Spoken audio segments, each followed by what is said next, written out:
नमस्कार दोस्तों, wealth sky के एक और नए इंटरेस्टिंग वीडियो में आप सभी लोगों का स्वागत है। मेरा नाम है सुधीर और बात करेंगे इस वीडियो में हम निफ्टी एंड बैंक निफ्टी के बारे में। दोनों के चार्ट को अंडरस्टैंड करेंगे, समझने की कोशिश करेंगे कल से नई सीरीज स्टार्ट होगी, उसमें कैसा डाटा बना है और प्लस मार्केट की जो एक्सपायरी हमने एक्सपेक्टेड प्रेडिक्शन किया था 24,200 का और 57,500 का, तो लगभग लगभग एक्सपायरी वही हुई। बस निफ्टी की हम कह सकते हैं कि जो एंड ऑफ द डे जाके जो आपका कैश सेशन के बाद 24,334 पे हुई, अदरवाइज़ ये इसकी एक्सपायरी 24,250 पे हो जानी चाहिए थी। तो देखते हैं क्या होता है मार्केट में कल से, क्योंकि क्रूड ऑयल नीचे आया और अब हमें क्या व्यू लेके चलना है उसको हम समझने की कोशिश करेंगे। तो वीडियो को स्टार्ट करते हैं। सबसे पहले अगर हम बात करें तो कल मैंने आपको नॉर्मली बताया था कि 24,200 और 57,500 पे एक्सपायरी का मेरा प्रिडिक्शन है। उसके हिसाब से ही कुछ ऑप्शन सेलिंग या फिर कुछ ऑप्शन बाइंग की प्रोबेबिलिटी बनती है तो करी जाएगी। तो नॉर्मली जब एक्सपायरी इस पॉइंट ऑफ व्यू से अगर जब मैं सोचता हूँ तो मैं कोशिश करता हूँ कि जो पॉइंट है उसका शॉर्ट स्ट्रडल बेच दो। सबसे बेस्ट रहता है कि आप उसका शॉर्ट स्ट्रडल बेच दो। ठीक है, आप दोनों लेग बेच दो। तो दोनों लेग में क्या है, जैसे जैसे जैसे आज के केस में 57,500 का मैंने शॉर्ट स्ट्रडल करीब करीब 300 रुपये पे बेचा था और एंड में जो क्लोज हुआ है अराउंड 50 रुपीज़ के आसपास मैंने काट लिया था उसको। ठीक है ना। और सेम जो निफ्टी का शॉर्ट स्ट्रडल बेचा था वो करीब 80 रुपये पे बेचा था और एंड में करीब करीब मैंने उसको 60 पॉइंट जब मिल गए थे तब उसको काट दिया था। जो शॉर्ट स्ट्रडल का जो टोटल क्लोज आया है वो करीब 134 पे आया है बिकॉज ऑफ कैश की वजह से। ठीक है। अब मुझे लगता है यहाँ पे सेबी दोबारा से इंक्वायरी करने वाली है, जैसे सेंसेक्स की एक्सपायरी में हुआ था। तो आप देखो यहाँ पे जो जब क्लोज हुआ था ये 3:15 पे तो 260 पे था। तो एक्सपेक्टेशंस ये होगा कि ज़्यादातर लोगों को कि यहीं कहीं क्लोज होना चाहिए भाई। ऐसा नहीं है कि 24,300 की जो पुट है आप इसको भी ज़ीरो कर दोगे। ये ऑलमोस्ट यहाँ इस पॉइंट से लेके करीब करीब 75 पॉइंट ऊपर जाके बंद हुआ है। ठीक है ना। तो यहाँ पे ये देखने वाली बात रहेगी यहाँ पे कि सेबी यहाँ पे क्या सोचती है। अब हालांकि ऑर्डर सारे सही हैं, जिन लोगों ने सेंसेक्स के ऑर्डर डाले थे वो भी सही थे, वो भी सेबी के रूल के अकॉर्डिंग था। बट प्रॉब्लम वही है कि उनको कुछ ना कुछ ऐसी चीज़ ढूंढनी होती है जिससे कि सामने वाले को एक्सप्लेनेशन देना पड़ जाए। ठीक है। तो मुझे लगता है यहाँ पे भी ये इशू आएगा। ठीक है। तो पूरे दिन मार्केट में क्या रहा, मार्केट खुला, खुलने के साथ नीचे गया और फिर जाके ये ऑलमोस्ट 24,200 के नीचे काम किया और करीब करीब 2:30 बजे जाके 24,200 पे आ गया था। ठीक है ना। तो यहीं कहीं मेरा एक्सपायरी का एक्सपेक्टेशन था, बट ये end of the day because of डाउ फ्यूचर और क्रूड नीचे आया तो उसकी वजह से ये ऊपर की तरफ जाके थोड़ा सा एक्सपायर। बट जो प्रीमियम मैक्सिमम डिके होता है वो यहाँ कहीं तक लग जाता है, आपको मतलब इतना वेट करने की ज़रूरत नहीं पड़ती। तो मैक्सिमम डिके इस लेवल तक लग जाता है 2:30 बजे, पौने 3 बजे तक। तो आपको एक अच्छा प्रॉफिट बन चुका होता है जब आप ऑप्शन सेलिंग के पॉइंट ऑफ व्यू पे देखते हो। ऑप्शन बाइंग में डिफरेंट कंसेप्ट होता है, क्योंकि लेट अस सपोज कि जैसे कल मेरे को एक पर्सन पूछ रहा था कि सर अगर 24,200 पे एक्सपायरी होगी तो हम इसको कैसे यूटिलाइज करें ऑप्शन बाइंग के पॉइंट ऑफ व्यू से। तो देखो सिंपल सी चीज़ है, अगर मैं आपको बताऊं, आपको क्या करना होता है कि आपको इंट्रिंसिक वैल्यू कैलकुलेट करनी आनी चाहिए ऑप्शन की। ठीक है ना, कि मतलब जब एक्सपायरी होगी तो ऑप्शन का प्रीमियम कितना होगा। ठीक है। अब लेट अस सपोज जैसे आज के केस में निफ्टी नीचे ट्रेड कर रहा था। ठीक है, 24,150 के आसपास ये मैक्सिमम टाइम ट्रेड कर रहा है। अब आपका प्रिडिक्शन है कि 24,200 पे एक्सपायरी होनी चाहिए। तो इसका मतलब क्या है, जब 24,200 पे एक्सपायरी होगी तो 24,150 की जो कॉल होगी इसकी वैल्यू कितनी होनी चाहिए। ठीक है, इसकी वैल्यू कितनी होनी चाहिए।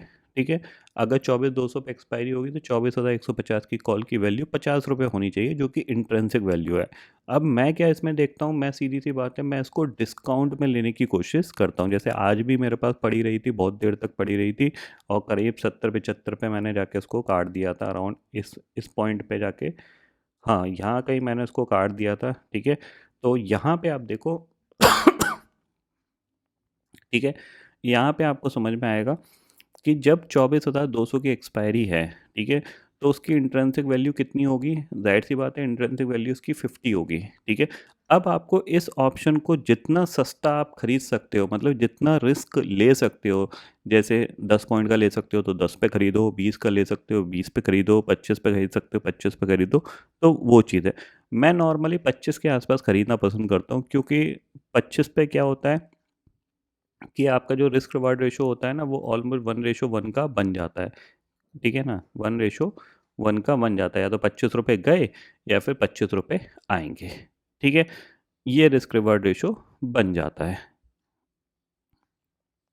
ठीक है, 25 के आसपास, 24 के आसपास, तो आप देख सकते हो कि मॉर्निंग में करीब ये 29 तक आया था, प्राइस आया नहीं, लेकिन ये जब दोबारा ऊपर गया उसके बाद दोबारा जब नीचे आया तब ये अराउंड 25 के आसपास तक आ गया था। ठीक है ना, तो उसके बाद ये दोबारा मोमेंटम हुआ, और ये इतना एक्सपेक्टेशंस बिल्कुल नहीं था, क्योंकि मेरा वो व्यू था ही नहीं 24,200 की एक्सपायरी का व्यू था मेरा, बिल्कुल 24,300 की एक्सपायरी का था ही नहीं।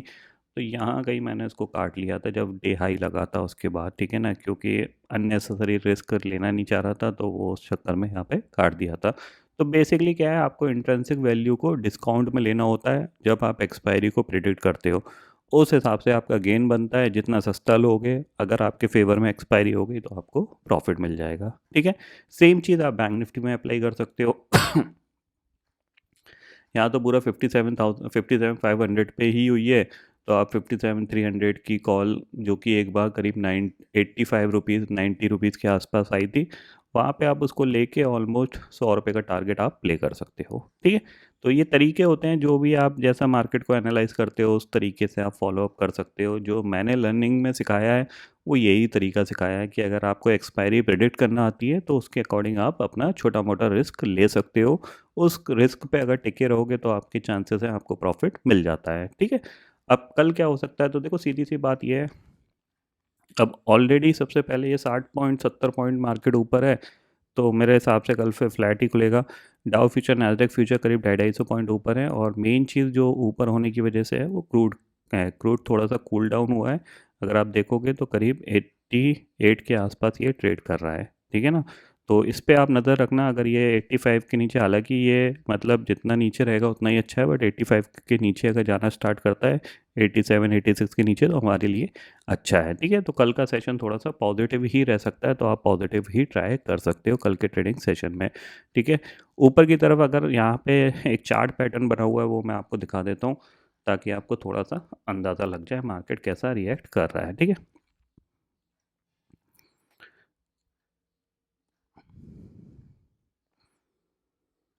इस तरीके से इसको मार्क करके रख लो। ठीक है, और ऊपर चाहो तो आप यहाँ से इस तरीके से मार्क कर लो। तो बेसिकली ये इस चैनल में ट्रेड कर रहा है। ठीक है, आपको दिख रहा है ये चैनल। अब इस चैनल में लोअर साइड पे हमने ऑलमोस्ट एक डब्लू तरीके का बना दिया है। अब हम ऊपर कहाँ तक जा सकते हैं, एटलीस्ट हम 24,800 850 तक जा सकते हैं। ठीक है ना, तो इस पर आप ज़रूर नज़र रख सकते हो, ये ध्यान में रखना। इस पैटर्न में ही मार्केट ट्रेड कर रहा है पिछले ऑलमोस्ट मई से लेके अभी तक, तो इसी पैटर्न को ये फॉलो करेगा। जब तक ये 24,000 के नीचे क्लोज नहीं होता तब तक ये पैटर्न ही फॉलो होगा, ये ध्यान में रखना। तो 24,000 के आसपास आपको बाय ट्राई करना है, और जितना आप इस लाइन के आसपास जाके सेल करोगे उतना ही आपके लिए बेटर रहेगा। बीच में कुछ मत करना। ठीक है ना, ये ध्यान में ज़रूर रखिएगा। ठीक है, इस पैटर्न को चाहो तो आप मार्क कर लेना अपने स्क्रीन पे, तो वो चीज़ है आपको दिख रहा है यहाँ पे परफेक्टली, यहाँ पे इस पैटर्न को फॉलो कर रहा है। ठीक है, बाकी बैंक निफ्टी आप देख सकते हो 57,500 पे हुआ, तो मेरे को लगता है यहाँ से थोड़ा सा ऊपर जाना चाहिए, तो 57,800 57,900 की तरफ बढ़ने की कोशिश करेगा। बाकी ग्लोबल मार्केट में है तो ठीक है, सब कुछ सारा कुछ हमारे फेवर में है, तो कोशिश करेगा मार्केट यहाँ से ऊपर जाने के लिए। ठीक है, तो फिलहाल दोस्तों इस वीडियो में इतना ही है। आई होप ये वीडियो आपको पसंद आएगा। वीडियो पसंद आता तो लाइक और शेयर ज़रूर करिएगा, और चैनल को जो सब्सक्राइब कर लीजिए, क्योंकि मैं सुधीर लेके आता रहूँगा हर दिन आपके लिए नए नए वीडियो इसी के